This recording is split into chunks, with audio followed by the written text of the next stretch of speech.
Kia ora, tēnā koutou, no mai, haere mai. Hello everyone, welcome to the Walking the Shadowlands podcast.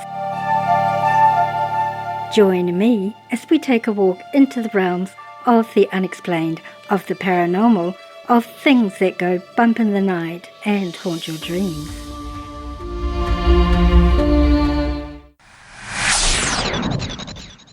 Your hosts, I'm Marianne. Thanks so much for joining me today, tonight, whatever time it is, wherever you live in this beautiful world of ours. Sit back and relax. Let me be your guide as we walk into the Shadowlands together and see what awaits us there.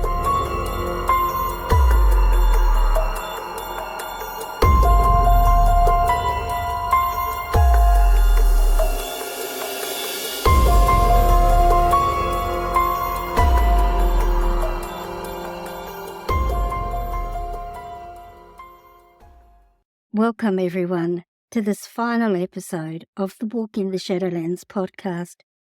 Today feels bittersweet as we gather here for one last journey through the unknown. This podcast began with a simple, heartfelt vision, and in truth, it wouldn't exist without the suggestions, encouragement, and support from members of our Walking the Shadowlands Facebook group. Your suggestions, your stories, and your belief in this journey gave it life.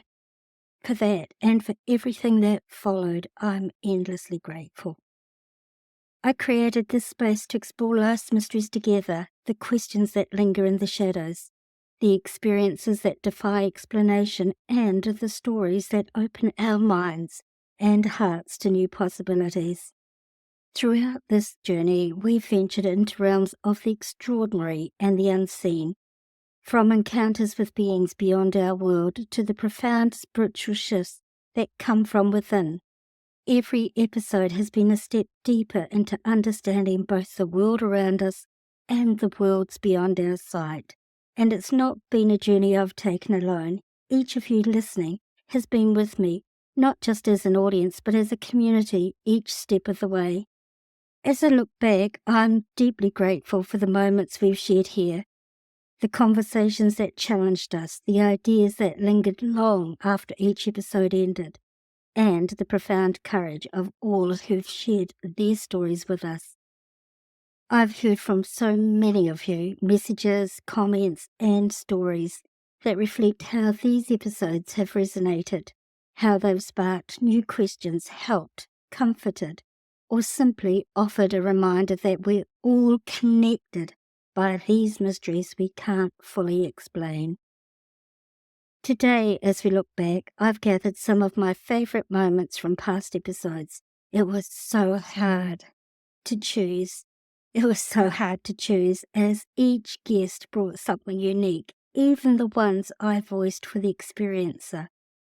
There were so many that I wanted to include, and not just from my most listened to episodes.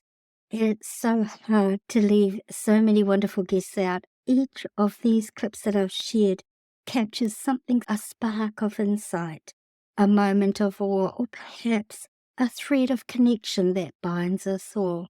So, whether you've been listening since our first episode or joined along the way, I invite you to join me now as we walk through these memories together one last time.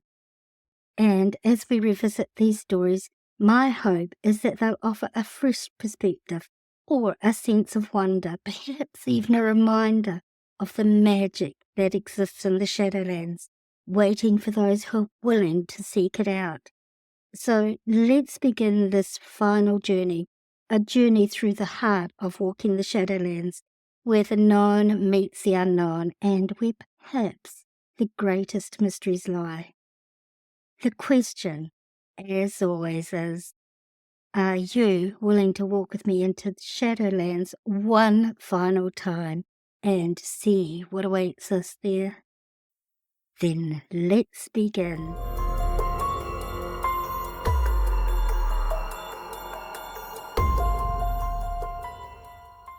We begin our journey today by turning inward to a realm of personal transformation, resilience, and the experiences that change us in profound ways.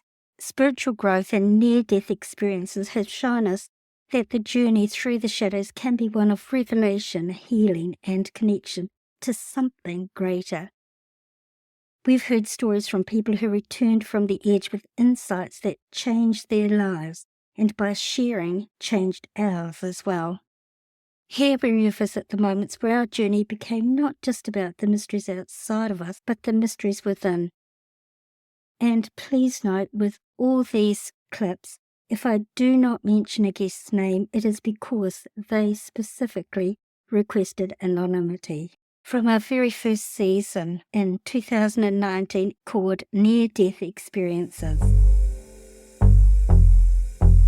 I was riding horses. I was out in Colorado and the Rocky Mountains. And the horse that I was riding was also a very well-trained racehorse. And I was with 5 other riders. And what happened was we were lost. So they nominated me to get to the top of the mountain and figure out where we were. So I was going to triangulate it. So I took the horse up, and it was an old logging trail. And what ended up happening was I got to the top so that I could see where we were and figure out that the ranch is that way. And I didn't realize that there was a cabin behind me. Somebody came out of the cabin and slammed the door and spooked the horse. I was up on top of the hill.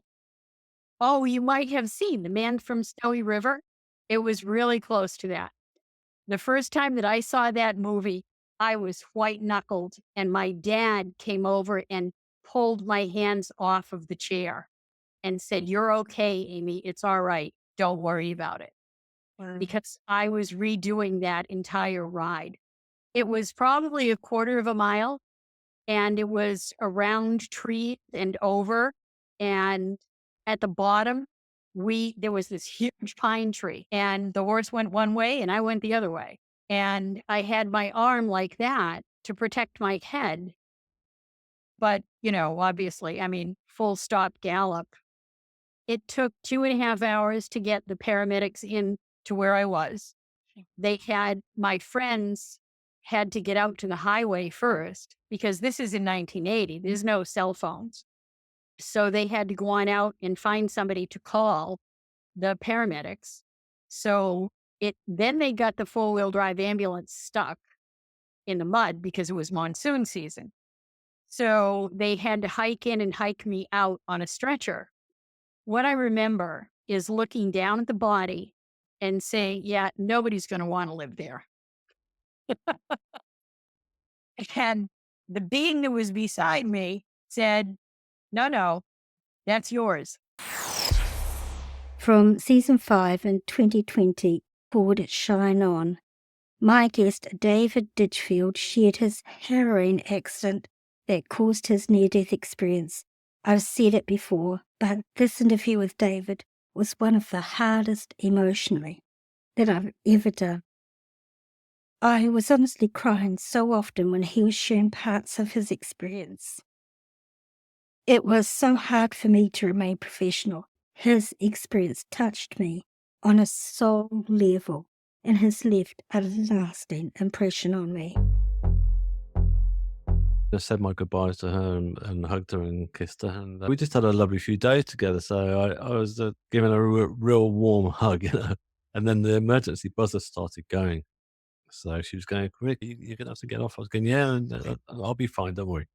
But as I did step back, the bottom corner of my coat got caught.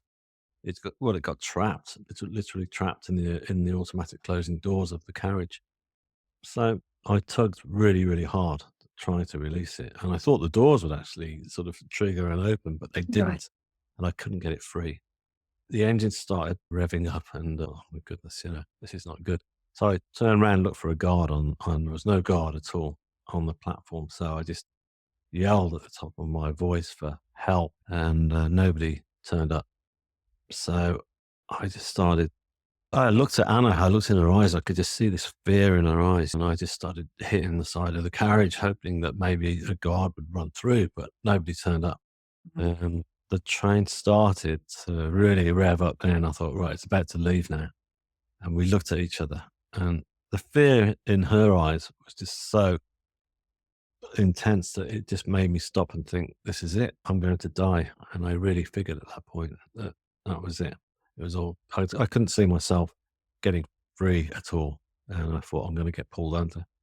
So the train pulled out at a real speed. You don't realize just how fast trains actually leave at a station until you're literally on the outside of one. And so I got dragged along and I lost my footing eventually, and then got pulled between the space of the platform edge and then the actual train itself. And then Wow. great speed, I got sucked in and down I went.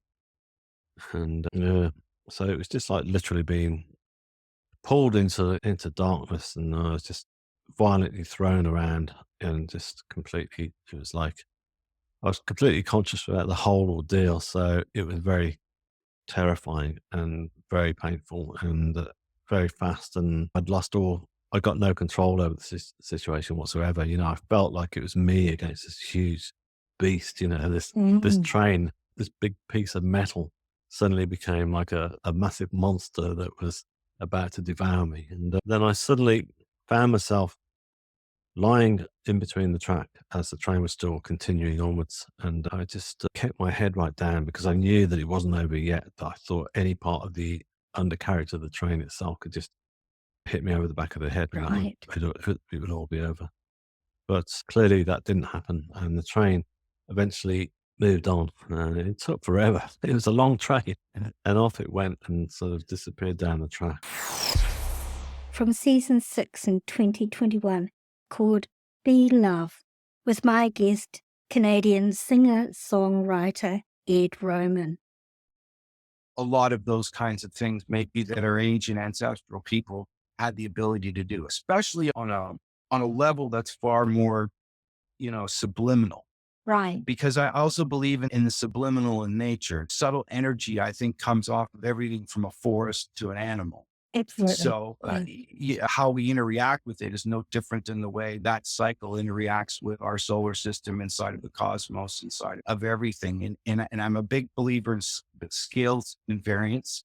So that feeling of projection can actually go through those processes. Ravi Shankar once said that every note you play will vibrate forever. So make it last and make it right, make it real, make it truthful. And whatever we pump out into the ether through that cycle can be good or bad. So that's why I'm looking at it. I'm wondering what it all represents. Right. Even subatomically, how does it affect things subatomically? That's very interesting. I personally have had a lot to do with star people my entire life. And one of the things that they taught me is about energy and vibration, and the power of energy and the power of vibration, which is really what you're talking about in a different terminology, but it's the same sort of thing. It's the energy that flows through everything. Yes. In fact, it's funny that you say that because I was thinking about what is that unit that was created by, his name is George. What's his last name again? Out in Utah. It's that dome. He was given projections from people from the star. It's called the Energytron or. Yeah. But I was thinking about it today. You're bringing it up, and that actually coincides with that same feeling of flow of thinking. There's so often where I'm thinking about things arbitrarily. I don't know why, but then later they start to show themselves as, well, that's why you were thinking about it. Oh, interesting. So it's serendipitous, perhaps?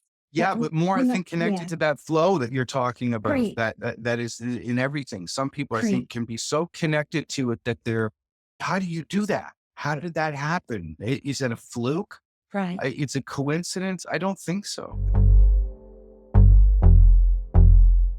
As we continue our journey through some of the most intriguing moments from Walking the Shadowlands, we step into the realm of the paranormal, a place where reality and the supernatural blur.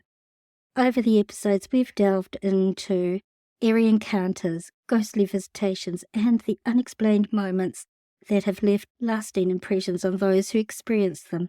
In this segment, we revisit stories of paranormal encounters where ordinary life is disrupted by glimpses into something beyond.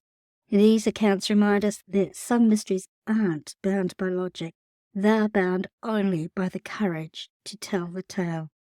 From season 1 in 2019 called Things That Go Bump in the Night. My younger sister passed away in 2001. She had a seizure in the bathtub. Between the time it took from my dad to answer the door and for me to get there, she had already passed. And so I was sort of the first person that was on the scene and saw her. I was 5 years old when that happened. And after that, I experienced a lot of unusual things that were happening that related back to her behavior when she was alive. So we had a sliding door in our bathroom, for instance, and we had to shove a wooden wedge in it so she couldn't get into the bathroom. After she passed away, we took it out for convenience, and I would hear her running up and down the hallway, opening and closing the door. That happened basically every day. I experienced her as if she had actually never left. So I heard her laugh or could feel her there, but I never seen her physically. Sorry, it's a bit hard to, yeah. But it's getting easier to talk about, which is good. And I think this feels really important to do. So yeah, these experiences, they continue every day. And because I was quite young, I didn't really understand what I was experiencing. And because I never seen a physical form, I just always heard or felt things. I couldn't identify that with being her. So I was quite terrified of what that could have been, or even the idea of a ghost. As a child, I always thought that was a scary thing or a bad thing. And my family, my parents are still very young, so probably a bit uncomfortable about talking about it, and probably quite in shock about some of the things that were happening as well. Didn't really speak openly about it with me, and it wasn't until a close family friend, who I actually call an uncle, spoke to me and had heard about from my parents what I was experiencing. And he spoke to me and told me that I didn't have to be scared because it was my sister. And knowing that sort of flicked a switch in my mind where it went from being really fearful and actually quite scared of what was happening to actually feeling quite relieved and actually almost happy because in a way, she hadn't gone. And that was a nice feeling for me that I could still experience her there. From season 4 in 2020 called Tyler's Return. This is Deb's touching story. I had met the love of my life, Tyler Williams, his name was, and it was an immediate attraction, and we just fell head over heels in love with each other. I've never in my life felt that immensely in love with somebody. Like I felt drunk with love, and I've never felt that before in my life. We had such an unbreakable bond. He could read my mind. I knew what he was thinking. We'd finish each other's sentences within a very small period of time that we were together. I got a phone call, 9:14 in the evening to be exact. And it was Tyler's mother calling me. And these were the words that she said to me. She said, "Deb, Tyler's gone. He was in a terrible motorcycle accident tonight and he passed away." 3 to 4 months after he passed away, things started happening in our house big time. Like they weren't subtle. It was pretty obvious stuff was going on. It just didn't add up. It took me only a short time to realize that it was him. But so at first it started out with anytime me or our son Blake, and because I had other children at the time, so it never pertained to them at all. It would only happen to myself or Blake, the son that I have with Tyler. It started off with the lights started blinking, and noticeably, like annoyingly, they started blinking. And I'm like, what in the heck's going on? Are my lamps on the fritz? Do I need to buy new lamps? And then that turned into it was happening in the whole house, TV turning on and off by itself, radio turning on and off by itself.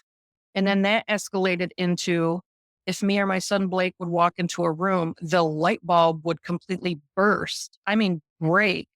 And I would have to, it's very difficult to unscrew a light bulb that's broken. because I thought, oh my gosh, I need to call an electrician or something. Maybe there's something wrong with the wiring in my house.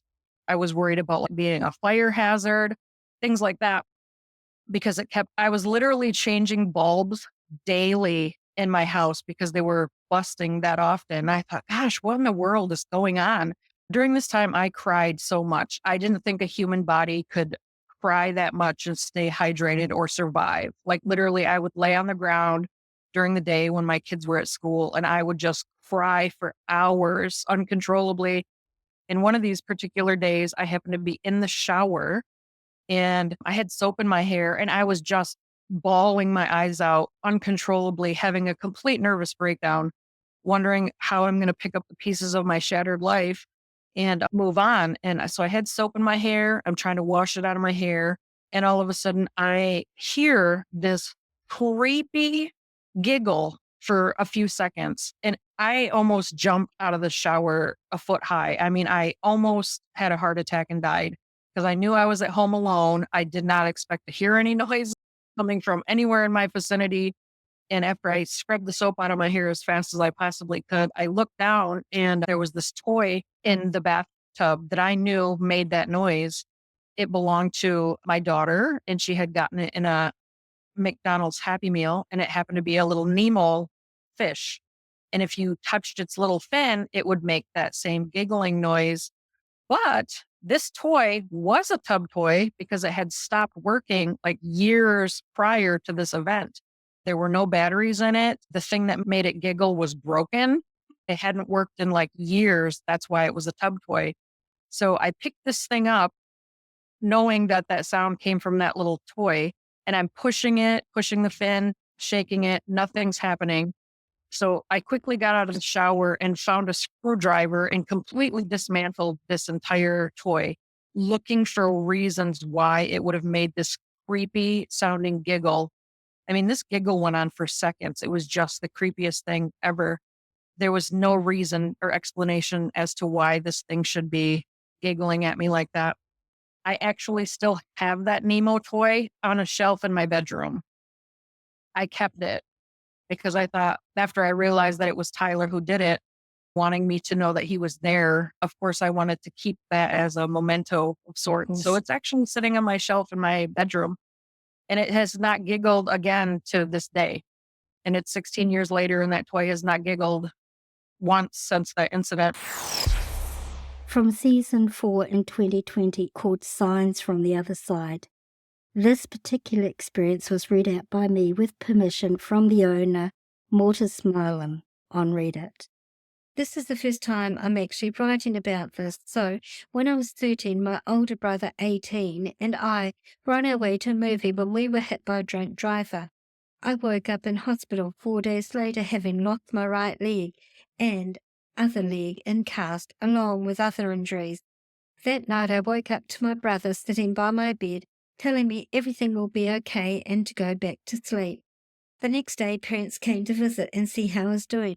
I asked why my brother wasn't with them, and they looked at each other but didn't say anything. That night, I again woke up to my brother sitting by my bed, again telling me he knows I can get through this, and I need to be strong and overcome this, and not let my injuries stop me from living life. We talked a bit, him not answering specific questions, but answering more general questions. I remember asking him why he was still wearing clothes from yesterday, because that was very unlike him, to wear anything similar to what he wore the day before. He didn't answer that, but when asked how he was, he said better than he thought he would be given the circumstances. He reminded me to be strong and keep living and not let anything stop me, and how much he loved me, before telling me I should get some more sleep. That next day, the parents again came to visit me in hospital, and I again asked why my brother wasn't with them, and they again looked at each other, and it was only after I said that I would like a family visit together and not at different times, and I would like my brother to visit during the day when we can talk more instead of at night, that my dad asked what I meant, and I told him Andy had been coming at night to visit. My mum broke down and left the room. My dad then told me that was impossible because Andy died in the accident instantly. I didn't believe it and argued it and ended up having to be sedated. That night I had no visit, and next day parents brought a newspaper article about the accident. Still crazy to think about it. And I definitely can't explain it. As we continue our exploration of the shadows, we delve into the realm of myths and legends where ancient stories intertwine with the unexplained.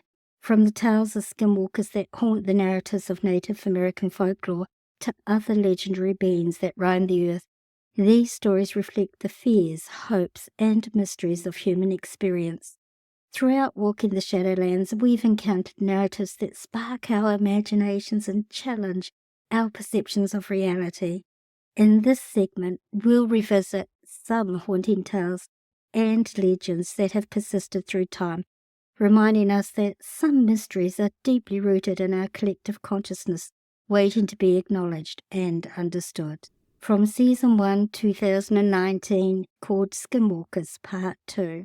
My guest is anonymous because skinwalkers are a topic that is taboo and rarely discussed for fear of drawing one to you. My guest, whose voice was disguised to protect their identity at their request, shares this chilling encounter on her reservation. Again, like I said, we live in a rural area and there's no street. When you go outside, it's essentially complete darkness unless it's a full moon night. And it's funny because my uncle had internet and I didn't have internet at my house. And so I would walk over to my uncle's, who lived about a fourth of a mile away from my house. And I would walk over, spend time on the internet, and I would walk home in the dark to my house by myself. And I was never afraid. I didn't live in the city where people were going to come up and grab me or anything like that. And so one of these nights, I stayed super late and it was like 10, 11. And my uncle was like, you better go home. That's enough. You better go home. And so I start walking and I walk a couple of feet and I get on my bike and I'm like, okay, I'm going to essentially ride my bike back to my mom's house. So I get on my bike and I start pedaling. And I'm pedaling down the path. And on the way home, we had a sheep corral where we would keep the sheep and all the sheep were in there. It was nighttime. And I get to the sheep corral and I just happen to glance towards it. And right next to the little shelter that they have was something sitting. And I stopped my bike and I stared and I sat there and I stared at it. And I swore it was a dog. And I stared at it and I stared at it.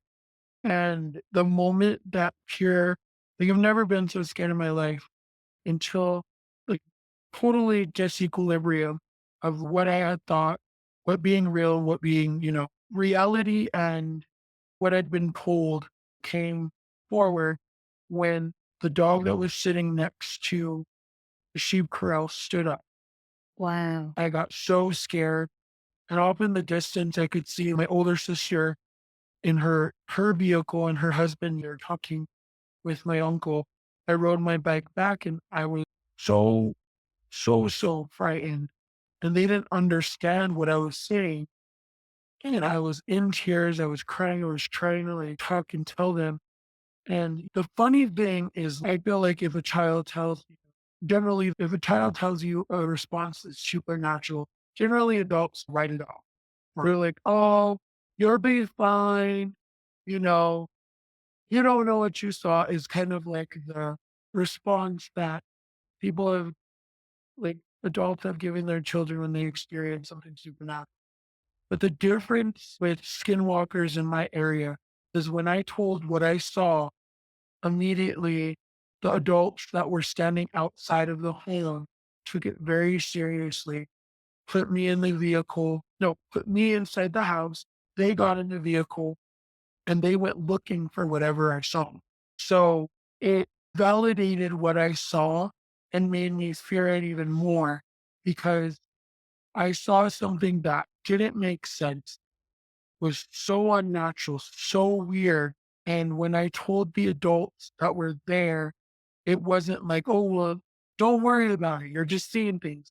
It was taken with such a level of urgency and seriousness that whatever I saw was truly seen as a danger because they went after. From season 9, 2022, called Bigfoot Myths and Legends, with my guest George Lunsford. And on one of the podcasts, you talked about an experience you had while you were at sea with a mysterious fog. Maybe you could share that story, because I'm pretty sure my audience would find that very interesting. Well, that was in the Bermuda Triangle. Ah, I was on an aft lookout. I spent a lot of time on aft lookout, but I was on an aft lookout, and the guy in forward lookout gave me a call. He says, something's weird up here. Take a look up here. So I leaned over the side of the ship and I seen it. And over the horizon, the horizon is 10 miles from the ship. So over the horizon, about 12 miles, you could see a little gray spot on the ocean. And we got within about 5 miles of it. You couldn't see the side ends of it on the sides. It went as far as you could see on both sides and as high as you could see. wow. And of course, I was still on aft lookout. And as the ship went into the fog bank, now fog banks is nothing unusual. They're on the ocean a lot. Oh, This one was weird. It had a weird feeling to it. And as the ship went into the fog bank, it was moving about 10, 12 knots. And as it went in, all the electrical stuff stopped working and it started spinning. And all the way down the ship till it finally got to me on aft lookout. And while we were in the fog, the hair on your arms would stand up and it felt like a charge, like electrical charge. right. Your face and in your hair and everything. And as the ship come out the other side of the fog, everything come back on like it was normal. Wow. And then I was looking around I looked back, go back to my post, and it was gone. The fog bank was gone, but the water had got choppy and the sky was kind of a grayish tint. And before that, when we were outside, before we ever went in the fog, the water was as smooth. It was a beautiful day. But after we passed through that, it changed everything. Wow. So did anybody that you talked to about it, did they experience the same sort of physical reaction that you did? Everybody had that same feel to the electrical charge, Yeah. but no one really talked about it. Nobody ever brought it back up after we had experienced it. Back in those days, and even today, those guys, they don't talk about stuff like that. As we continue exploring the unexplained, we turn to the world of cryptids, mysterious creatures that have long been a part of folklore and yet remain elusive in modern times. From tales of Bigfoot sightings to encounters with other cryptids, these beings invite us to consider what may exist just beyond the boundaries of our understanding. Throughout our episodes, we've listened to eyewitness accounts worldwide and examined the possibilities surrounding these creatures. Here, we revisit the stories that remind us that even in today's world, there are mysteries lurking in the wild places, just waiting to be discovered. From Season 1, 2019, Episode 10, called The Moiho Man. I remember when I was about 6, must have been about 6 or 5, we went for a school trip. I used to go to a little school that's down near Wanganui River. And we went for a school trip on the riverboats to go and see the Bridge to Nowhere, because it's pretty long walk inland. So it's only half an hour walk from the river.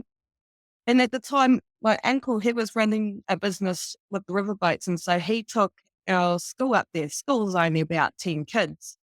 And so it wasn't like thousands of kids trying to take them up the river. And well, anyways, we went up there and I don't know, I just had this really eerie feeling like someone was watching me. And I kept on saying to Mum, because Mum came, and I kept on saying to Mum, there's someone in the trees watching. I can feel them. I can't see them, but I can feel them watching. And Mum's like, God, don't be silly, because, you don't want to scare you. She totally believed me, though. I could see that she could believe me. I'm pretty sure she could feel it too. And I kept on saying to my uncle, I said, there's somebody in the trees watching you. He goes, yeah, no, don't worry about it. It's fine. It's just in the trees. And anyways, we went up to the Bridge to Nowhere, and it was fine when we got off the boat and went up and had a look at the Bridge to Nowhere. And it's really beautiful up there. I totally recommend going to have a look. And anyways, we were on our way out. We were back on the riverboat, and I could feel this thing watching, and I could see it running in the trees, pulling the boats down. We were going really slowly because it was in the middle of summertime, and so the river was quite low. So the bottom of the boat was scraping along the rapids. So we were going really slowly to not punch a hole in the bottom of the boat. And I could see this hairy gorilla-looking thing running along, and it was black. And I don't know, I just felt really uncomfortable about it. I just didn't want to stop. We couldn't stop. And I kept on telling Uncle, and I was holding on to him and squeezing him for dear life. I said to him, "You can't stop this boat." And we got a bit stuck on a rapid. And I said, don't stop. I was freaking out. And when this thing was standing there just looking at us, and we got the boat going, it was just absolutely, truly terrifying. My uncle saw it. My mother saw it. I don't know about anybody else. I don't think they saw it, but yeah, it was only because I could see it and I noticed it, and it was, I don't know, it just felt so freaky. I didn't like it. Its energy. I didn't like the way how it was running after us. That, yeah, it just felt like that was protecting something, and it just really didn't want us to be there. Mm. And So it's like you were in its territory. Maybe it had a yeah, family history or something like that. Can you remember details about what he looked like? And like how tall was he? he was really tall, like the tallest person who I know, 6 foot. It was taller than them. What I could see, what I remember, it had like black fur. I don't really remember much more. I don't really remember its face. I was just a little kid. I just remember just the feelings I had about it. That I was actually really terrified, and I didn't want it to come anywhere close to me. From season 4, 2020, called In Search of the Yahweh with Tony Healy. Here he is interviewing a Yahweh witness. This is Tony Healy talking to Jeannie in Western Australia on the 3rd of July 2018. Yeah, okay, Jenny, it sounds like you got a good look at that thing. A big creature, was it? It was very big. It's like what the photos are like on the internet. It was creamy in colour. Right. Like the nice things we see that, and it was not bigger than our car, but it was quite tall. I have some here as well too, and we both saw it, and we really got our arms and that all raised when we saw it. We were all go. It was scary. Yeah, I could imagine. Jeez. Yeah. Yeah, the location was what you were going from Perth through Meckering towards Dowrin, eh? And you'd left Meckering, had you, on the road? Or? Yeah, so it's about 5 with came apart for years from the Meckering burn off was down. Uh-huh. We thought it was looking into the paddock, at the sheep in the paddock. It wasn't looking and facing to us, but we saw the shape of it. Standing on the side of the road. Yeah. Geez, I wonder if it was thinking of grabbing a sheep and taking off. From season 6, 2021, called South of the Border with my guest Robert Beto. Bigfoot's only one of the many creatures we talked about on this episode. And so there are two Bigfoot creatures in Mexico. There's one that's a kind of skinnier, maybe 6 feet, 7 feet tall, 2 meters tall creature that's kind of shy. And he lives in the jungles. So in Guatemala, they also have that. It's called the Sisamite. And Guatemala, Belize, and the Yucatan, Chiapas, and also Tabasco, Campeche, those states of Mexico, this creature supposedly lives in the forest. And the ancient Maya believed in this creature. They saw this creature as a forest animal like a deer or a peccary or something like that. And so to them, it was a natural forest creature, just a regular creature. Now, then there's another Bigfoot creature that is much like our North American Bigfoot. It's big, bulky, hairy, just this. The jungle one is skinnier and a little bit smaller. This one is just like the North American Bigfoot that you might encounter in the northern part of the state where I'm in now, California. And It's called the Cuatlacas. And a lot of people don't know about Mexico, that it has unending pine forests in the mountains. There are 3 glaciers in Mexico where the snowpack never melts. And on two of those peaks, I know for sure, Popocatépetl and Iztaccíhuatl. Now, spell those. Those 2 peaks are next to each other, and they have permanent snowpack, and they have an alpine rescue team that's been trained in Switzerland because it is so snowy and the weather is bad up there. And that's where most of the Cuatlacas sightings have happened. And also in the state of Puebla, where the northeastern part of the state really wasn't even explored by non-native people until the 1850s, because the pine forest is so dense there. And so that's the territory of the Cuatlacas. Now we step into a world both ancient and elusive, the realm of the fairy folk, or the Patuparehe, as they're known in the Maori culture. These ethereal beings are woven into folklore around the world, existing in the edges of human experience, in the places where nature's mysteries deepen. In our episodes exploring the fairy folk, we glimpsed at tales of wonder, caution, and enchantment that seem to reach out from another world. Let's revisit some stories of those who've encountered the beings who dwell in the liminal spaces, reminding us that not all mysteries are meant to be fully understood. From Season 1, 2019, called The Patuparehe, this is an encounter sent in to me to be read from one of my listeners. Hi, Marianne. I'd love to share my experience with the wonderful fairy folk. It was a few years ago now. Myself and my boyfriend at the time were on our way to Rotorua for a little break away from home. We travelled through Taupo and ended up at a place on the outskirts of Taupo. My boyfriend at the time was a cheapie and didn't want to waste money on a hotel, so drove on to the outskirts of Taupo and headed up towards what I would call a valley, where there was only a beautiful lake and a scenic reserve, where there was a track and a no camping here sign. My boyfriend, being the cheapie he is, pitched our tent even though I didn't want to stay there, as I felt it was breaking the rules and somewhat had a feeling that we shouldn't stay there. During the night, I woke to laughter and chatting and seen a shadow standing over our tent, and I started to worry, and I tried to wake my boyfriend. As I tried to wake him, all of a sudden, I heard a beautiful tui call and all of a sudden felt at ease.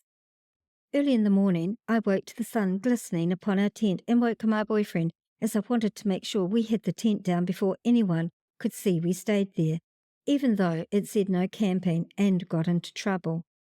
Thank goodness he got up, and we both started to pack up the tent. I looked at the lake and the track that you could walk through and made it a priority to at least go take in all the beauty that laid before my eyes. We both started walking, and I kept seeing a shadow going between the trees, and I thought, what the fuck am I seeing? I ended up hearing music playing and ended up running off down the track and left my boyfriend behind, so to speak. As I came halfway or even further down the track, I felt like I was in a trance and could hear a chatter and felt myself being pulled off the track. All of a sudden, my cardigan I was wearing at the time came down on my right shoulder, which showed my tattoo. I then came out of what felt like a trance, and I looked to where I was. I was no longer on the track where I was previously. I was amongst native trees, and behind me was a stone wall. I then thought, what the fuck? Once again, and looked out to try to see the track I had been walking on. And a distance away from me, against a tree, there stood a fair-skinned, blondishly brown-haired man who had on brown pants and a brown colour shirt, who had been playing a red flute and placed it down in his brown satchel bag that he had over his shoulder. He says, "Can you see me?" And I replied, yes. He then mimicked the way I would turn my head. He smiled, and I smiled also. After a good few minutes, I hear my boyfriend call out to me, and then I thought to myself then and there, I have to get back on the track by following my boyfriend's voice. The man I had seen waved back at me to say bye and I'll see you again. He then whisked away amongst the trees. I kept calling out to my boyfriend so I could find my way back to the track. Once I got back on the track, I then ran to him, my boyfriend, and he says to me, "Where did you go? I couldn't see you. You were in front of me and then disappeared," as I looked back towards the car. I tried to explain what had just happened and he looked at me like, "You're nut," as per usual. Thinking of it now, it makes me truly grateful for all the magical moments I have encountered through my 31 years of life. From Season 8, 2021, called The Turuhu, with Gary Cook. It was my dear friend Noel Hillier who got the story for me and took the affidavits of the people involved. And this goes back to probably late 90s. Okay, good. Let me think about this. Doesn't matter. 20 years ago. Just say 20 years ago. In April. And there was a group of young men, mostly Māori men, and they were forestry workers. And they'd been working during the week on a contract, felling pine trees up in the Hokianga area, which is north of Waipua Forest. Right. And most of them lived further down the coast towards Dargaville and a place called Kaihu, which is just the side of the Dargaville. And they camped up there and lived in cabins and things, but they always went home on the weekends. Friday night, they always headed off home. And Sunday night, they came back up to go to work. So this was the ritual. And this particular Friday night, they're a little bit later getting away. And it was April, so getting quite dark. And between 8 and 8:30, I'm not too sure the exact time, but only approximation, they were driving through the Waipua Forest, which is a kauri forest up north. And the drive through from the northern aspects is quite long and windy, and you're going downhill a lot until you get to the Waipua River, then you go up the other side, and then out into the farmland and on to Dargaville. So away they went, and there were 6 of them in the van at the time. Now, this was a big sort of truck affair, and there were 3 of them sitting in the front seat, their seatbelts on, no doubt, and the rest of them hunkered down in the back. And they're going to be pleased to get home to see their families. But also, one thing they were quite keen to do is the tradition was on the way back down for the weekend, they'd stop at the Kaihu Tavern, which is a little pub on the side of the road, a historic place, have a couple of beers. A couple got off there because they lived in Kaihu. The others would go on another 25 minutes or so to Dargaville. So winding their way down, and they're getting closer and closer to where the road went across the Waipua River.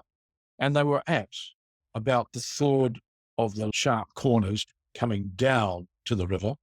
People in the back were dozing off, and even the guys in the front were a bit dopey. But thank goodness the driver, he was the overseer of the whole thing, and he was driving, and suddenly he slams on the brakes of the vehicle. Everything virtually screeches to a halt. The blokes in the back tumbled all over the place. And guys in the front sort of came awake suddenly. The van had come to a halt. There in the headlights, a matter of only a few meters ahead, which had just come around the corner, was a line of what they perceived initially as children walking across the road in front of the van. And this was from the right-hand side of the van across to the left. And so the guys in the back sort of came around and said, "What's going on? What's going on?" They're all clamoring forward to look at why he had stopped there. They were witnessing. And we believe that within this group, which they were trying to make out what it was, first of all came the chatter. "Oh, what are these children doing out here at night? Walking across the main road like that? Where's their torches? Where's their high-vis gear? Where's their teachers?" Oh, then someone said, "I know this area. There's no tracks or trails around here." Oh, because the bank that they just came up just dropped steeply down to the river. Right. Oh, then someone said, "They're not kids. They're Patapairei." And suddenly it electrified the van because there was a stillness came and people were actually in a bit of a state of shock, particularly a couple of young Māori men. They were virtually shaking. There was no count kept, but there was at least 20 little figures, pale of complexion, wearing, they couldn't make out any shape to the garments, but they were white because they were reflecting the light back. Barely a look into the car lights. They just walked slowly from right to left and up the bank and disappeared between a couple of culverts. So straight away, the guys got themselves together and they could see this, whatever it was, had finished. And they headed back on the road, possibly driving a little faster, I don't know, but also wide awake. I would imagine. And when they got the car who dropped the boys off, they didn't stop to drink that wine. Shot straight home to Dargaville. Two of the young men spoken to said they would never, ever drive through the forest again, ever at night time. They were scared. From Season 6, 2021, called The ALC, with guest Patrick Noon. I've a port called to the fairy world where the black thorn meets the white thorn. The fairies appear to me on a lot of occasions, not just to me, but to other people as well. And on this field, well, there is white lady that appear. She's synonymous with this field. I've seen her on a good few occasions, and so has other people.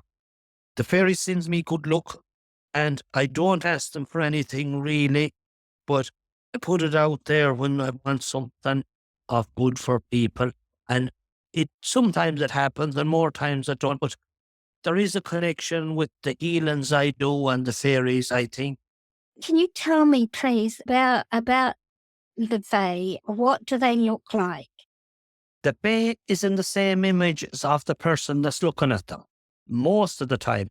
There's other times they will have changed into animal form. So the shapeshifters. Shapeshifters. And my daughter seen the Fae there last year, and she's only 9, and she's seen them in horse size. So it's not point in saying what size are they. I've seen them as high as 5'11", right. But my daughter has seen them down 4 foot or 3 foot. But most of the time, you will see them in your own image. So you will. Right. Whatever height you are.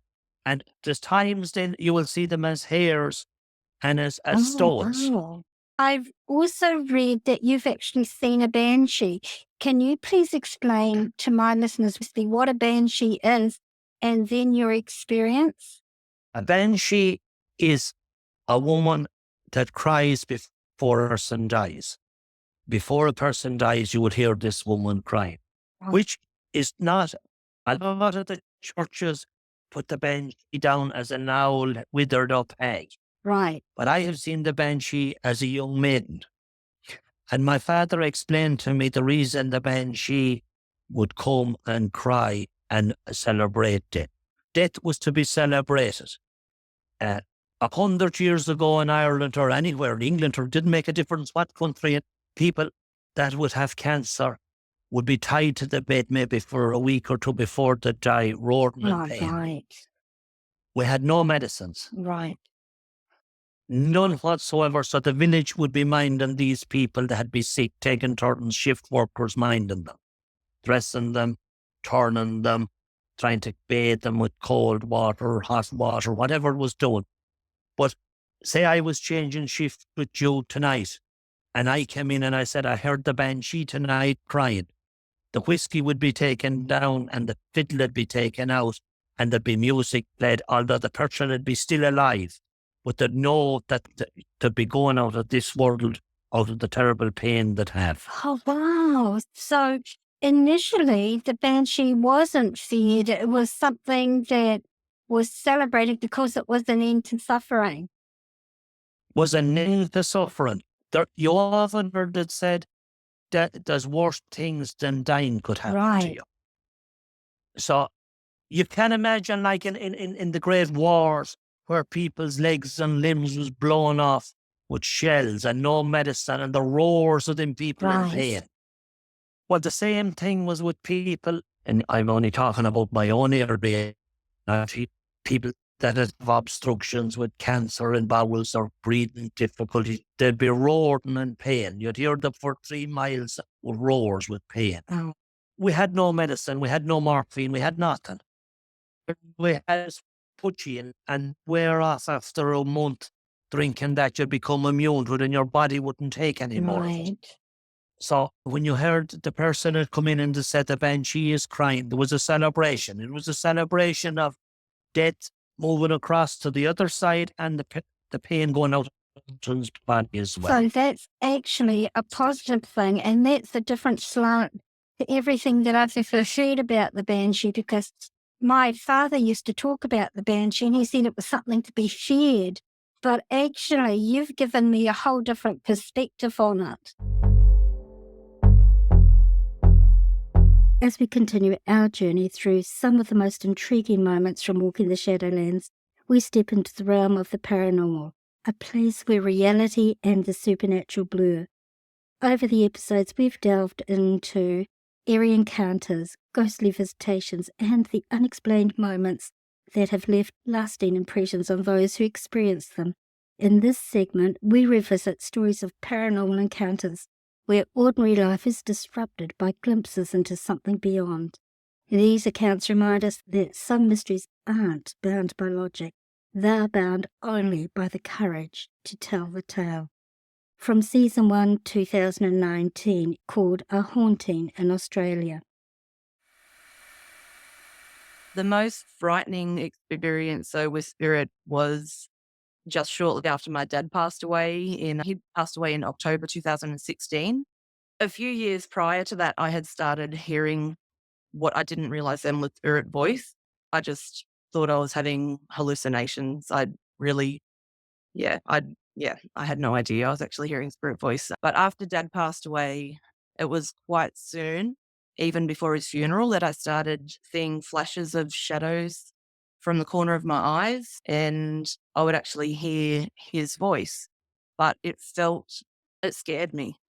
And it took me a while to cotton on and realize that I shouldn't be fearful of my dad's energy. So I just hear him making a few remarks. I don't know. The night that really comes to me is the night before his funeral. I was just freaking out. It was like, I think I was still in denial about his death, and knowing that his funeral was coming up, it was causing me a lot of anxiety. I said to myself, okay, I'll write him a letter. You never got a chance to say these things. Write him a letter. You can bury it with him and get some closure. But then I kind of freaked out and said, no, I don't want to do that. I have to accept he's gone. So I thought, I'll just get on my phone and distract myself. And then the internet went off. I'm like, no, stop toying with me. I need to distract myself. I went on my laptop. The internet went off on that. I kept hearing him, just do it. You'll regret it. If you do not do it, you are going to regret it. So the second I sat down and started writing my letter out, I could hear his voice reading my letter out to me. And not long after I started writing my letter, I look over, my daughter's on YouTube. So the internet had restored itself. But the whole time I was hearing his voice, something was feeling weird, and I was not trusting myself. I'm thinking, you're hallucinating. Oh, I don't know. What if it's not him? What if it's someone mocking? What if this? What if that? Because this went on for about an hour. I was just crying, just hearing my dad's voice and writing my letter to him, and going back and forth from believing it was him to just thinking I was crazy. And I heard his voice say, you are not crazy. You're hearing me. I can prove it to you by showing myself, but you will freak out.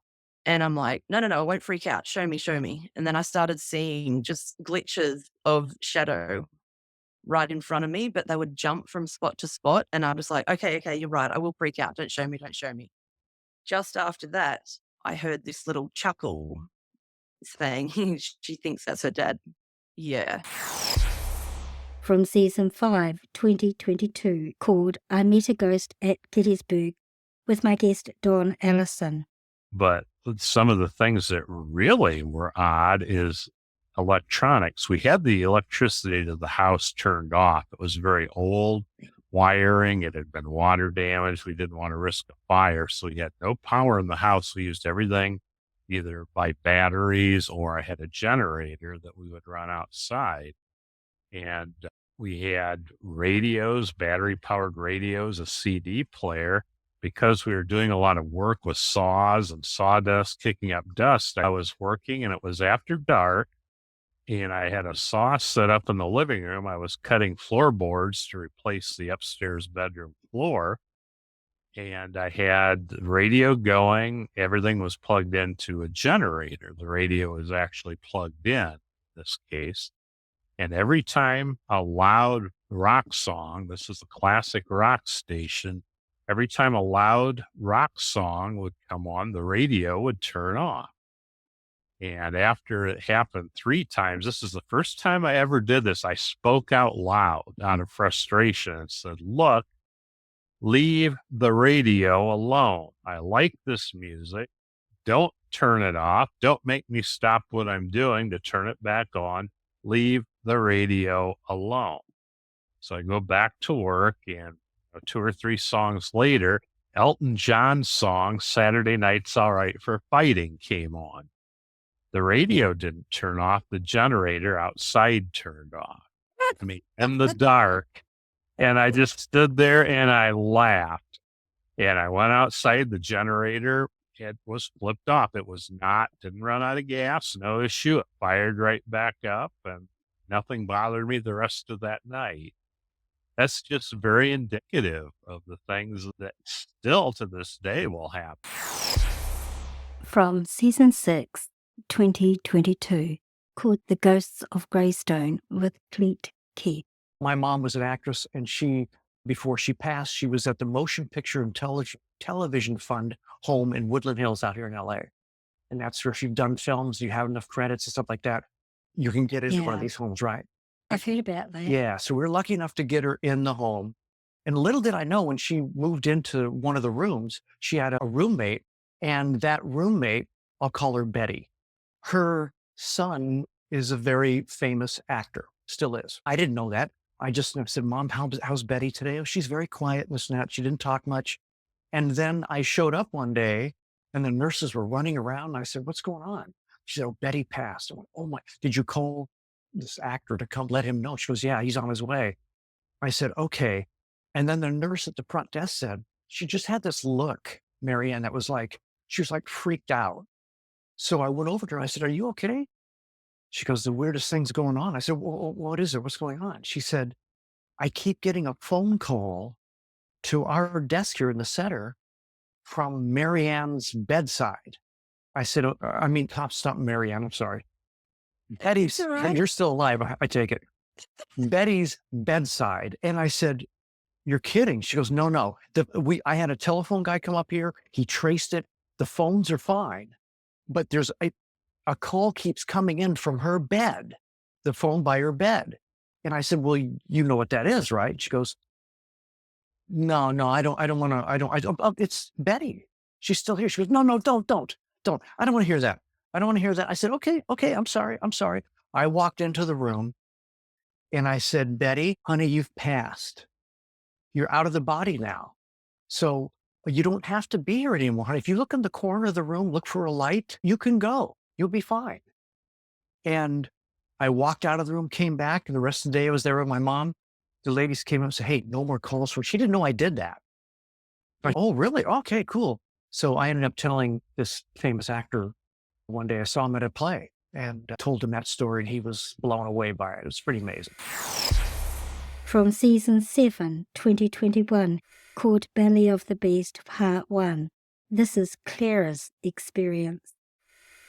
Well, then a few days later, my son John had these 2 friends who practically lived at my house. Well, we so many people in and out of that house, but Joe and Jeff pretty much lived at my house. And the thing that I had gotten rid of it. My son John was, I think, in his senior year of high school at the time. And I heard Jeff hollered up. He was outside and he said, "Mrs. Murphy, is John home?" Now I'm on the 3rd floor and I really can't see who's at the door, but I know his voice. I mean, he's been in my house for the last 5 years or whatever. But if I look out, what I see is the roof over top of the porch. I said, "He's not here right now, Jeff, but you could come in and ring and wait for him. Mrs. Murphy, is John home?" I said, "No, Jeff, he's not home, but you can come in his room and wait for him. Mrs. Murphy, is John home?" I'm like, "Jeff, come in and wait for him." And the door opened. I could hear him walking. I heard him walking up the steps to my son's room. I'm on the 3rd floor. I heard him coming up to the third floor. There was a platform. He stopped at the third floor and he said, Clara. And I realized I had invited the demon back into my house. Oh, no. I went screaming out of there. From season 7, 2021, called Witch Mama. Our belief system, being that we do come from Christianity as well, we do believe in good and evil. We do believe in the final battle, the Armageddon that's going to happen.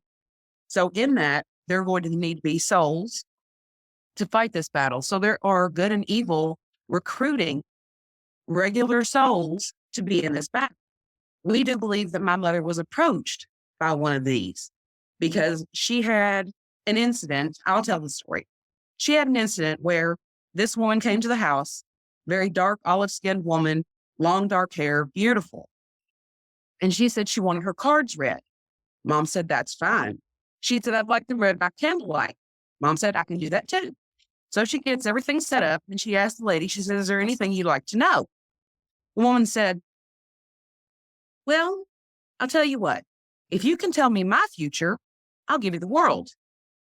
Mom kind of scoffed a little and she said, okay. So she went to lay her cards out.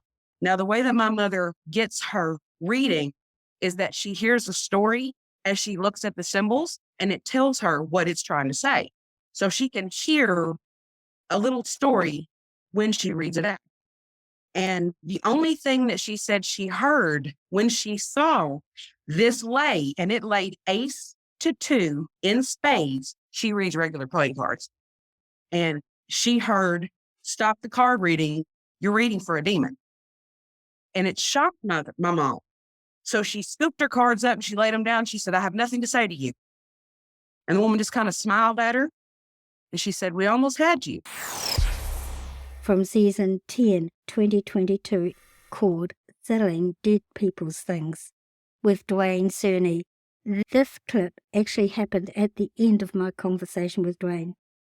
I clearly saw a dog's tail wagging behind him on the screen as it walked past. This is the actual conversation as it happened, so parts of the audio are a bit rough. I can say that I saw an actual ghost during the day whilst interviewing my guest. Did I just see a dog go by? I just saw a tail in the corner, I think. You did? Yeah. No dog. No dog. I don't have a dog. You don't have to. I don't have a dog. Did you have a dog? Yeah, I used to have a dog. What was it? Kind of a tannish color? Yeah. Really? That would be Stickums. Oh my, I just. Seriously, I just saw a dog's tail go by, a tan-colored dog's tail. Fluffy. No. It's all Wow. Oh, I don't know. We're talking about her. No. She's been born. Oh, well, for you guys, so she's still around you. Look at home. Holy moly. I didn't expect that. Oh, I'm so sorry. I mean, I'm not sorry. That's, wow. That's lovely. Wow. Wow. That's, Nope. I haven't talked about her in years. As we near the end of our journey, we step into one of the most thought-provoking and mind-bending topics we've explored on Walking the Shadowlands, the nature of reality itself. From theories of simulated realities and the influence of artificial intelligence, to timelines that seem to shift and the uncanny experiences of the Mandela effect. This area has captivated us, challenging our understanding of what is real. In this segment, we revisit the conversations and stories that push the boundaries of perception, urging us to question whether reality is as fixed as we believe, or if it's shaped by forces far beyond our current grasp. From Season 1, 2019, called A Glitch in the Matrix, a Holographic Reality. When you look around at your present surroundings and everything around you, you get the instinctive feeling that you're living in a three-dimensional world, full of shapes, textures, patterns, objects of all types. You have the feeling that you can interact with these physical objects, like that chair you may be sitting in, that smartphone you might be holding in your hand.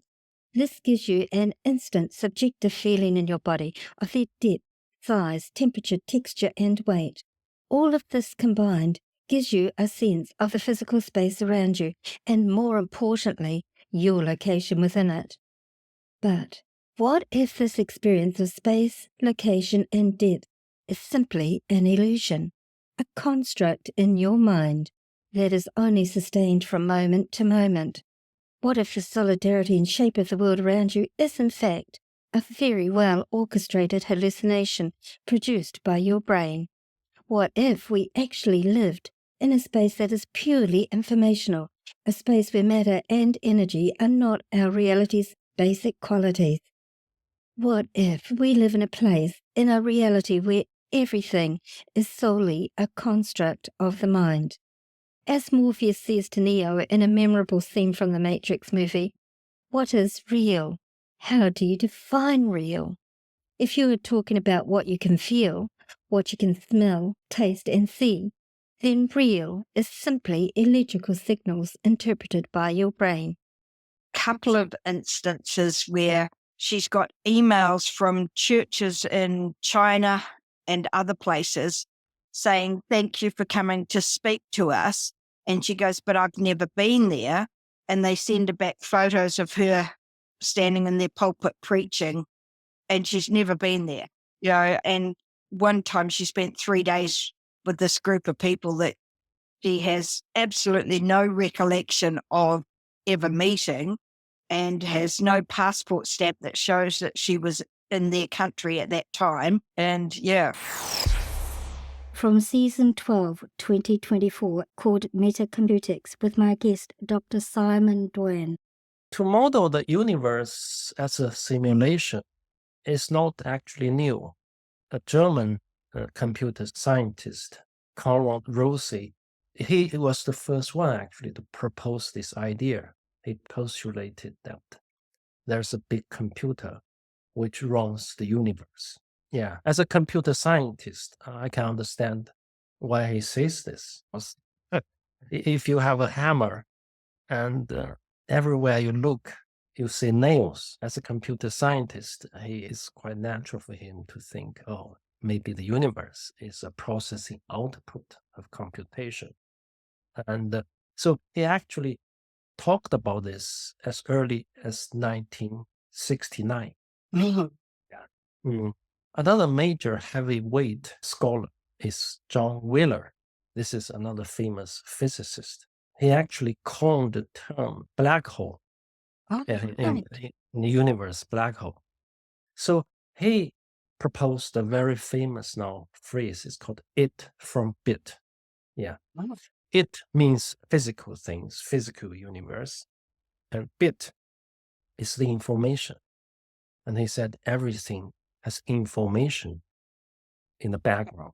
So information is the fundamental reality. And the appearance of physical universe is dependent on information embedded beneath it. He proposed this phrase in 1990, actually. And of course, the idea got very popularized with the movie Matrix. And so Matrix was a very successful movie on itself, but it introduced to mass population this idea that the universe can be seen as a matrix. So this increased a lot of awareness of this possibility, but also some serious thinkers, scholars, including physicists as well as cosmologists, biologists, philosophers, as well as technology leaders. They have been considering seriously whether this is a real possibility. But most people actually stays at the stage of speculation. They speculate, this universe might be a matrix. Yeah. But to me, as a scientist, speculation is not enough. So to progress further from speculation to a theory, you need to answer a number of questions. For example, if the universe is a processing output of computation, and then the first question you should answer is, where is the computer? What it's made of, and how it's built, and what are its properties? Of course, another big important question is, who is the programmer? From Season 5, 2020, called A Slip in Time. My husband and I lived in the deep woods of East Texas, near a tiny place called Mount Sylvan. I'd been having some medical tests done at a hospital nearby.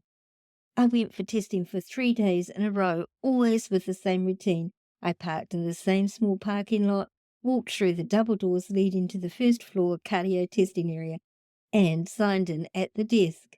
I always exchanged some casual conversation with the same young and very pleasant blonde receptionist. There was a small sitting area across from her desk with a door leading to the phlebotomy blood drawing lab right behind her cubicle. The door to the lab was always open though, and the sight of the patient sitting in the exact type of chairs, even the same colour, that I saw my late mother sit in for her chemo treatments was just too gut-wrenching. She died a year ago. I even heard a patient in the lab comment on the new chairs, and a nurse replied that the hospital's oncology department had donated them. I decided to sit across the hall anyway. Last Friday, my husband went back to the hospital with me to hear the test results. He had never been there before. Usual routine. We parked, walked in, turned past the gift shop, and there was no check-in area. I stood and stared in total shock. No desk, no chairs, no blonde receptionist, and the door to the lab was on another wall. The other sitting area was just as before. I started to walk up and down the hall searching for my check-in area, but it was nowhere to be seen. A doctor walked by, noticed my confusion, and asked what I was looking for. When I told him that the place I had checked in for my tests was missing, he laughed and said that it had been moved to the second floor 3 years earlier. And finally, over the course of Walking the Shadowlands, we've explored sightings, close encounters, and accounts that challenge what we know, and I've shared some of my own experiences with UFOs and beings beyond this world, and how my interactions with these beings shape my own life and understanding of what we perceive as reality. And through it all, we've asked, what truth lies beyond the official stories? In this final segment, we revisit some episodes where we dared to look beyond the veil and into the world of those who've seen, questioned, and sought answers in the shadows. These encounters are a reminder of how little we truly understand about what's out there. From Season 2, 2019, called David and the Star People, with my guest David Montgomery. I was living in central BC and I was going to university, and I was going through a period of like there was a lot of acceleration happening. I think maybe it was due to immersing myself in the university, so there was lots of learning, so I was kind of wide open. And in the middle of the night, in this one night, I just shot up into a sitting position. It was like no eyes opening, waking up. It was like instant. I just bolted. And upon gaining focus, there was 6 beings standing semicircle around my bed. And so on the semicircle, I was on if I was in the bed looking down, I was on the right side. And so the one that was closest to me was quite close, like about 3 feet away. They were not beings that I would recognize or seen before. They were completely translucent. So if you imagine the color of a candle flame, that was from head to toe. They were this color, and they were about 3.5 to 4 feet tall, except for their eyes, which were large, black oval. And this all takes place very quickly. Like this happened within a few seconds. And as soon as I kind of gained my focus and saw them, the one closest to me started to reach out with his arm towards me. And it's really interesting in these situations because it's, there's a different part of the brain that gets activated, the reptilian brain, the fight or flight. And I remember I didn't even have time to think. My body was just reacting. And I was almost like I was a witness to it. As soon as he started to move towards me, I lightning fast threw the covers off and swung my right leg out onto the carpet. And to be honest, I don't know what I was going to do, if I was going to tackle him or if I was going to run or what was going to happen. But as soon as my foot hit the floor, it ends. That's all I remember. That was it. And then I woke up in the morning on the other side of the bed. And it was the first memory that came back. It was like, oh, whoa, what happened last night? From season 2, 2019, called The Men in Black. And of course, along with the UFO topic, we cannot forget about the infamous Men in Black. Yes, they are very real. And in this particular episode, I also talk about my personal Men in Black encounter from when I was a kid. This incident occurred on October the 14th, 2008, when Shane Savar and an unnamed security guard were standing outside of their hotel in or near Niagara Falls, Canada, when they witnessed a UFO. There is a link to a newspaper reporting of the sighting on the podcast website, www.walkingtheshadowlands.com.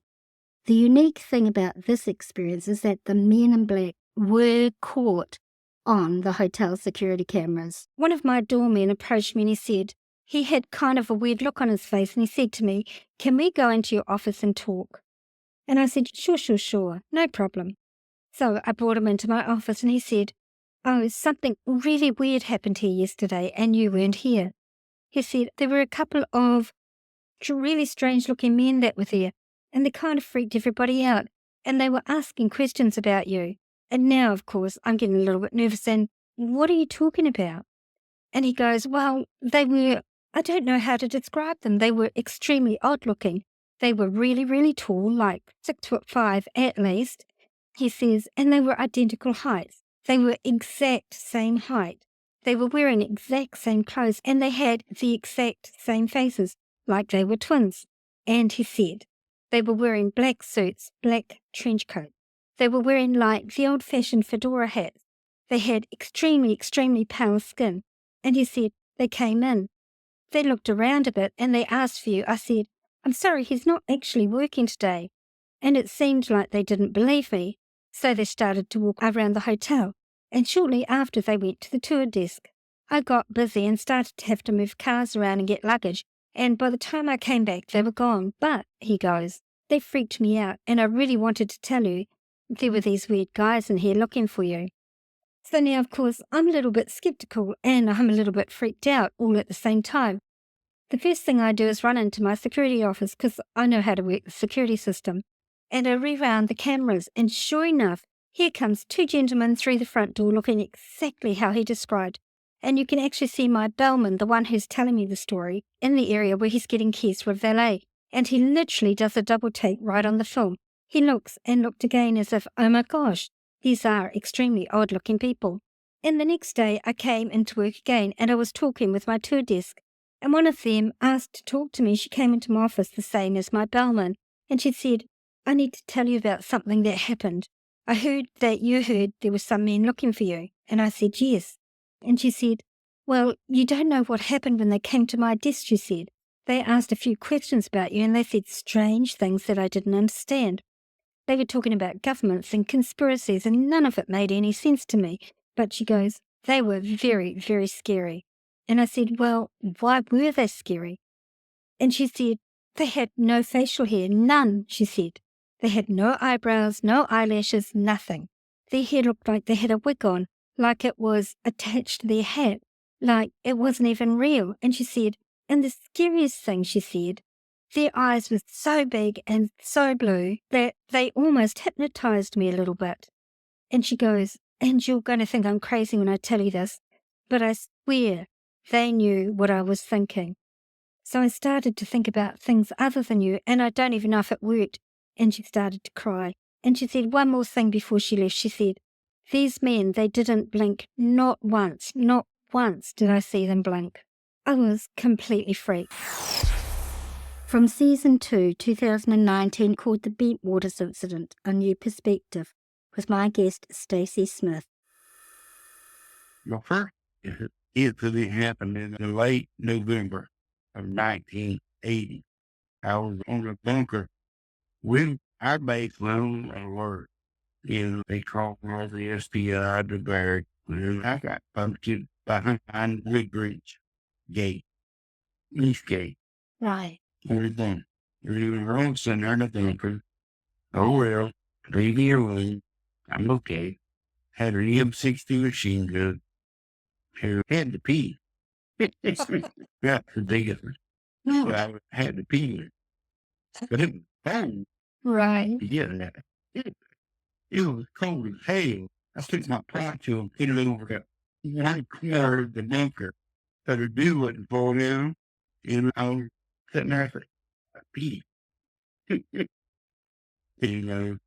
I got up on the bunker and I went out there, first morning, peed off the bunker. And I looked down the depth and there's iron really low in the forest at bay. Right. I said, well, that's probably somebody, walking around this line. Looking at our plane, and it kept moving. It was coming towards me, parallel to the field. And when it got in front of me, where I could, before it got in front of me, I could see that I thought it was somebody walking with a lantern. So I called for its RT team, security response team, Thank you. to take him to me. I was in the bunker, and when it got in front of me, it stopped. I mean, he had stopped, hovering about 2 or 3 feet off the bridge. Wow. It's on, ready, back of the light, wait, about a little bit bigger than a beach ball. Right. And a rip down the hill. Wow. Okay. Get out. It stayed there, till the team got to me. It was a black band sergeant, a white, in the third class. When you saw this orange ball of light so close in front of you, how did you feel? It must have been terrifying. Oh, I just did. Scared the shit out of me. I was a 19-year-old kid. Right. I had an M60 machine gun with over 500 rounds ammunition.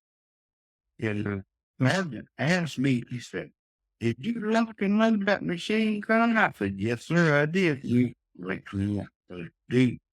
I said, if you don't like it, you can write my ass up and release me down. He said, hell no. The airman, he jumped the field. He told me point blank, he said, I'm going to go in about 100 yards and jump the fence and come in from your right side and flank it. I said, okay, that's good. Right. When he came in, you could see him walking through the woods. If you'd have blinked your eyes, you'd have never seen a leaf. It left that fast. Right. And so did it simply ascend right up and whoosh, it was gone just like that? Yep. And so once it left, what did your sergeant say? What happened on the base? Was there a debriefing for you all? They left. No, nothing was said. From season 2, 2019, called The Nimitz Encounters, with my guest Gary Voorhey. So I was talking about how the day of the first, hint that there was something even going on, we didn't really take it serious. I woke up that day. I was late. Or I had a late watch. I woke up early and wasn't able to go back to sleep. So went up to combat to take a look at this clutter and these ghost tracks, as they were calling them, because they didn't believe that they were real because of how slow they were flying. And I had looked at the tracks and I'd seen clutter before, and to me they looked like sharp tracks. They were well defined. Right. They rather were clutter kind of, instead of having just a nice well defined shape to it. You'll see little splotches, kind of like when you see that tearing on your digital TVs, where you see the picture and it kind of tears across. Well, that little tear would look like a radar clutter. Oh, right. But now think of that as green clutter, though. That's the kind of shape and size of a clutter. The spy radar is powerful enough to be able to track the crests of waves if it's really choppy out. So a lot of times that's the type of stuff that will make clutter. Right.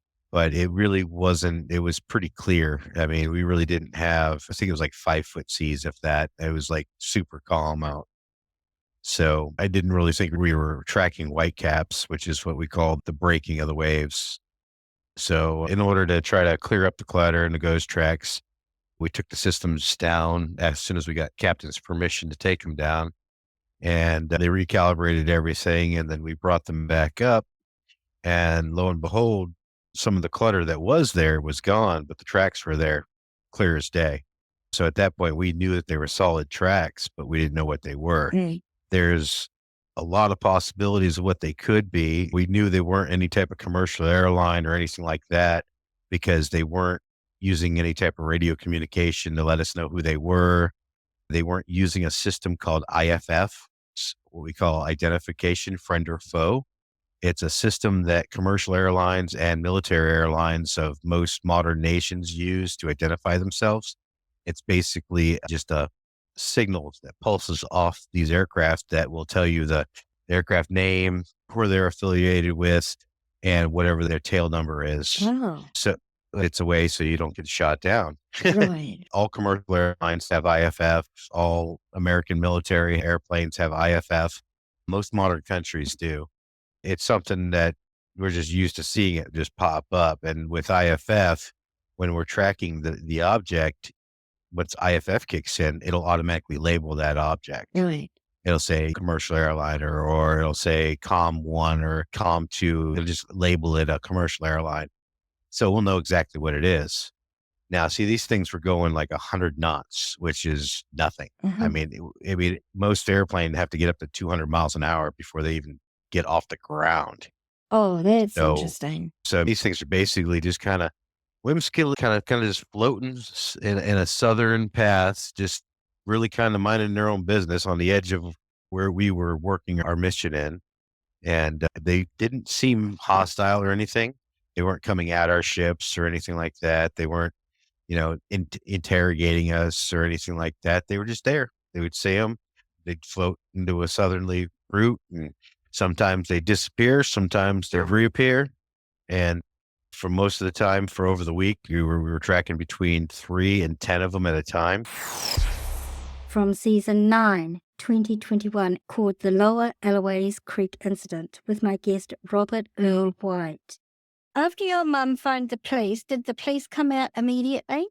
Immediately, 10 minutes afterwards, the police got there. They get a very brief initial statement. What did you see? Describe what you saw. Where did it go down? And then their main concern was obviously getting to the area, getting more info to know where this was.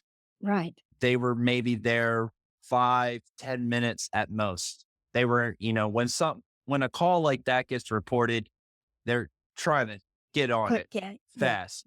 Also, after my mother, he went next door where he talked to my aunt. It was in the house, and called my mother initially. Right. So, and then I'm sure he went probably towards the scene. This is where the story gets really crazy. Keep in mind, throughout the night, when all this happened, it was 10:18 p.m. And by the time the police got there, it was getting later. It was raining. It was dark. They were traumatized from seeing something that big explode that low behind their house.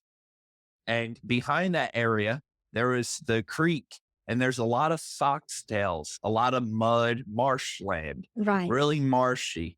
And there's a very thin tree line. And the tree line is what separates our houses from where the bridge and the story is, and the marshland and all of that. It's very thin tree line. Right. And 25 minutes, my family, they didn't leave the house. They were there the entire night. 25 minutes afterwards, 2 black Lincoln Town cars show up to the house. And out of the one car, a gentleman dressed in Air Force attire. And out of the other car, 2 gentlemen wearing black suits, black hats, no sunglasses. This was long before the movie Men in Black. Right. A lot of people have joked, oh, Men in Black, the movie. This happened in 1991. Will Smith was still a baby. I had my own experience back in the 60s with the Men in Black, so yeah.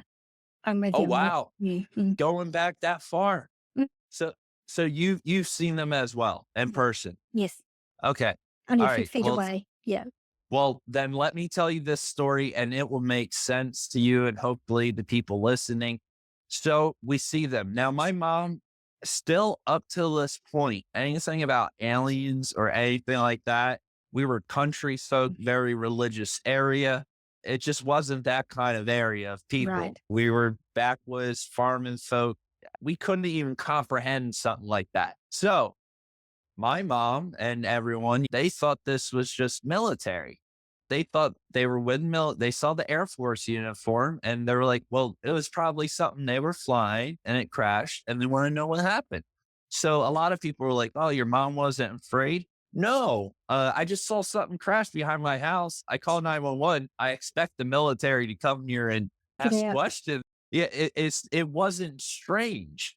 And just because guys back then, how was she supposed to know? Guys wearing black suits and hats with a guys from the Air Force, maybe their secretary, there was no putting in. She's 22 years old. Yeah. What can you do? So she invites them in. They come inside, go into the living room. My mom's two friends are still there at the time. They have them sit down on her couch. My mom sits down, her two friends sit down, and the men in black, they had a pencil and a notepad. And they look at the three girls sitting on the couch and they asked them to draw three different kinds of extraterrestrials, like just really random and oddly. And you know how they can kind of act like nonchalant Yeah. about things. That's what they were doing, almost making it out to be a joke. And my mother's two friends started laughing. They started cracking up. They're like, you gotta be kidding me. And they basically asked them to leave. And they thought it wasn't what they were expecting. Right. It's almost like they already knew. For Mm. that to be the first thing they bring up, my mom and those two girls thought they were going to come in there. All right, can you explain to me what you saw? No, that wasn't it. Who would start an investigation by, can you draw three different kinds of extraterrestrials? Long story short, my mom's two friends were laughing and it was getting later by that point. They showed up 25 minutes after 10:18. Mm. It was almost 11 o'clock by this point. And they were tired. They were out late the night before. My mom basically started to draw three different kinds of extraterrestrials. And at this point, the other two girls, they went ahead and left. And still, at this point, they didn't think anything suspicious of it. They left, and my mom went ahead and she drew three different kinds of extraterrestrials. One that looked like your real basic gray extraterrestrial. This was with a pencil and a notepad. And my mom had artistic abilities, but believe me, after the whole incident, it was just chicken scratch. You would have thought a 3-year-old, you would have Right. thought I drew it, Right. but it wasn't the point. She drew three different beings. One was your typical gray extraterrestrial. The other one was one she called the blues, was a gray extraterrestrial. And the other one was a Nordic. She called Nordic. Very, very basic beings. Right. After doing that, the gentleman that was in the Air Force, and believe this or not, the military uses regression therapy. They use it for soldiers that go through post-traumatic stress disorder to Mm. gain intel from a combat situation in order to get every single detail. The gentleman that was with the Air Force, he was trained in hypnotism and he hypnotized or did a regression therapy, I should say, appropriately. Yeah. I don't want people to think he was going like that. It wasn't that kind of therapy. And they did a regression, a very brief one, very brief, no longer than maybe 10 minutes.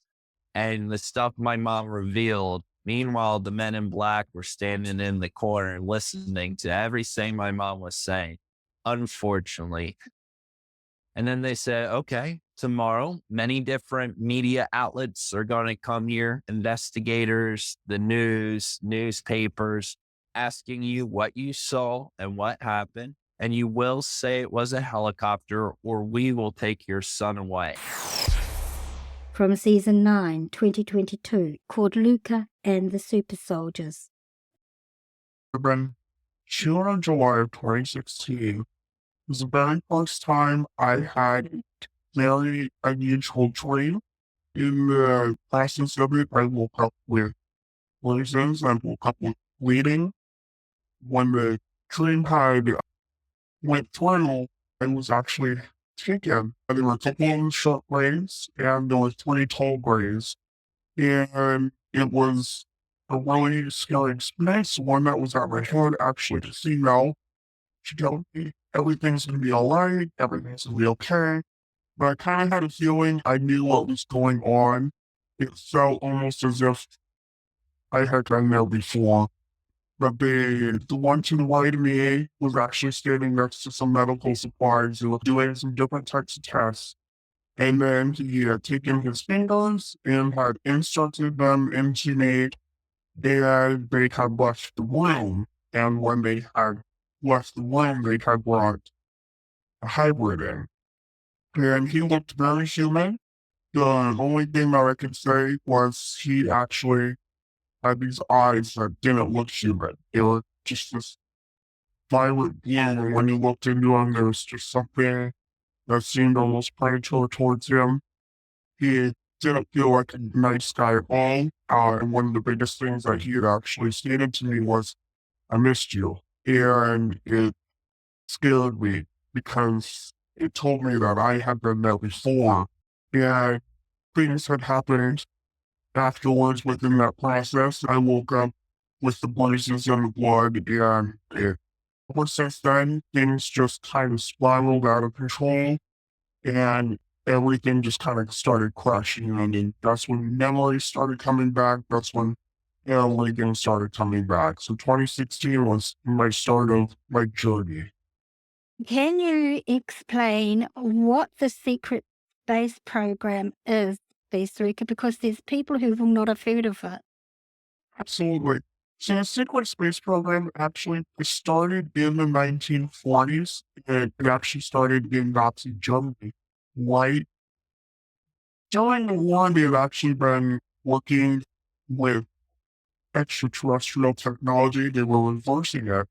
And they actually had a facility in Antarctica. So during the end of the war, once they realized that they were losing, they started going off to Antarctica. Some of them were going off to South America, which we actually have information about. And from there, they had actually started the secret space program. But the United States didn't really actually get into it until about the 1950s. It all kind of started with us in 1947 in Roswell, Mexico. That they were suddenly most technology on the clock that had was taken down, and ended up we started talking with some extraterrestrials that had been not for certain if they were science in the area, if they actually were part of this original Roswell mission, whatever it could have been. But we basically stated the whole training basically went on as, if we allow you to do abductions, here we have this reverse technology. And that's basically how this treaty had gone on.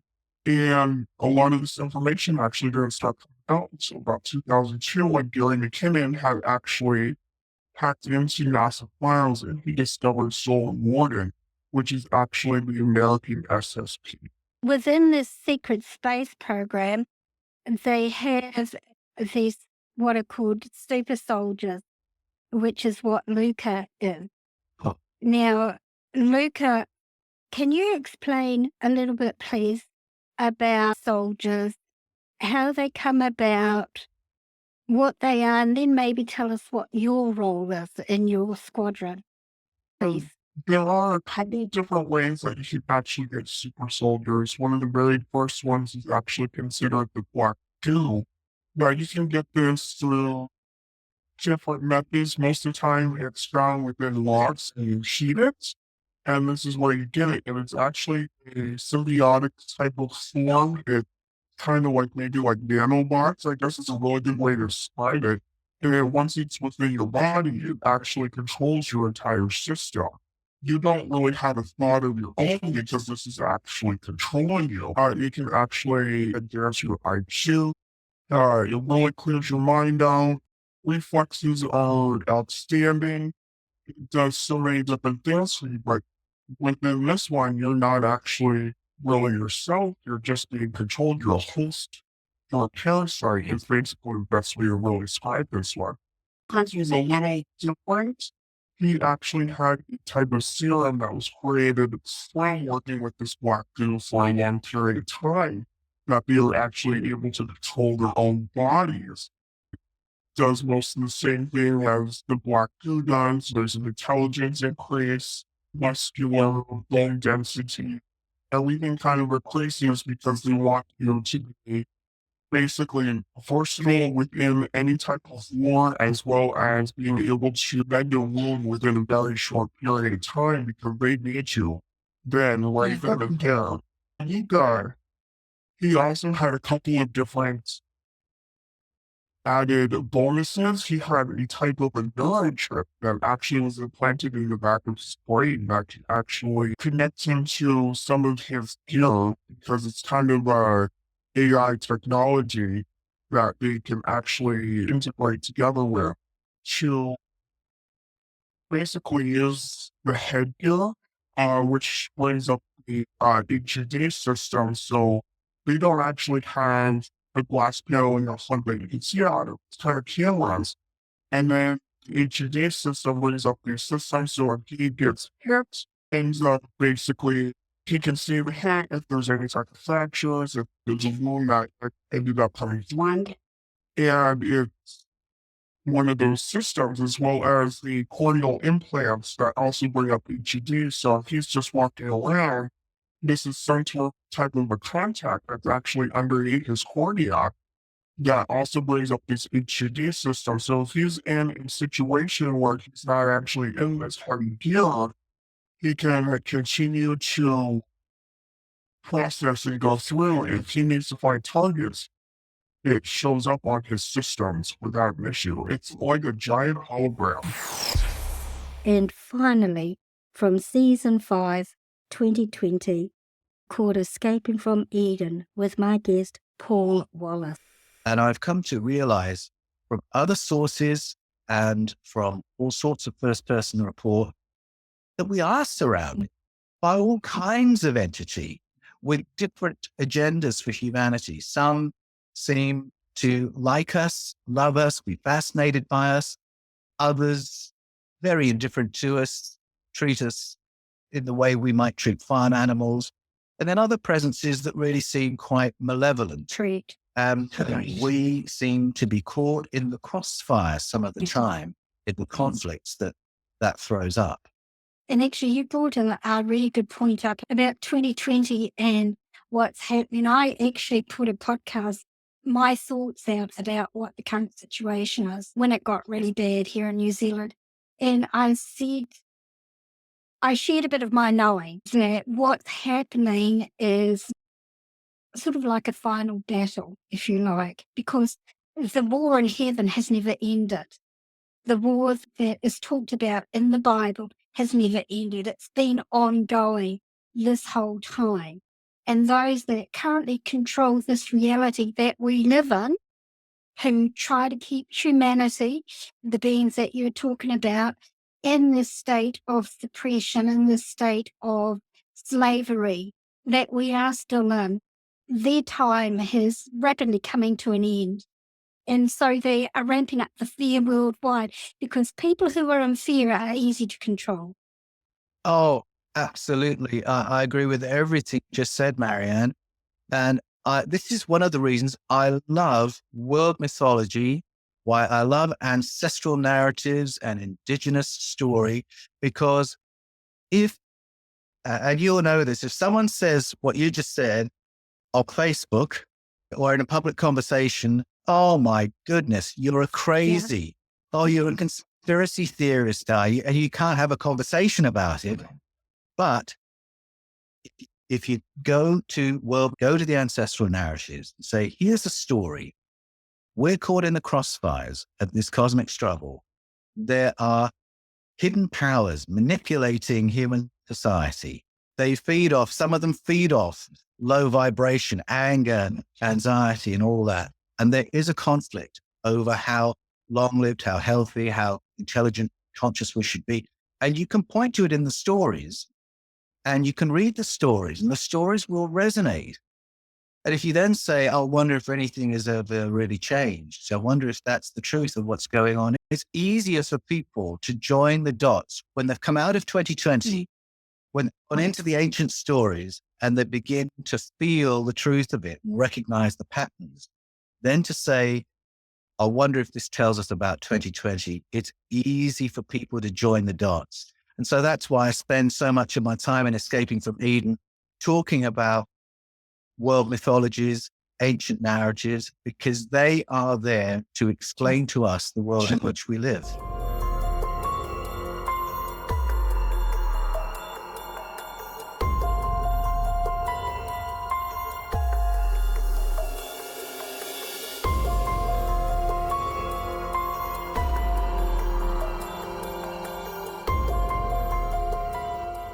And so we come to the end of this final episode, and with it, the closing of Walking the Shadowlands. It's hard to fully express the gratitude I feel for each of you who's been a part of this journey. This podcast grew from a community, a shared curiosity, and the many voices willing to speak about the mysterious and the extraordinary. To all the listeners, contributors, and especially to those in our Walking the Shadowlands Facebook group who inspired this endeavour from the start, thank you. Looking back, this podcast has been so much more than just a series of episodes. It's been a collection of truths, fears, dreams, and connections. It's been a space for exploring what it means to seek beyond the everyday and question what lies just out of view. I hope that as we part ways here, each of you will carry a little bit of that wonder with you, wherever life takes you next. Although this is goodbye for now, all the episodes will remain available on podcast apps and at www.walkingtheshadowlands.com, a place where our shared stories can continue to inspire and be rediscovered. I may return for a special one-off episode someday if there's a call to revisit a specific event, let me say, that we've only just begun to uncover in the public. But for now, I leave you with my deepest appreciation and a wish. May you continue to question, to seek, and to walk through the shadows with courage and an open heart. Thank you for listening. Thank you for sharing this journey. And thank you for being a part of Walking the Shadowlands. Until we meet again, take care and remember, some mysteries are worth embracing. This is Marianne, bidding you farewell from the Shadowlands. Thanks for listening to this episode. Ka kite.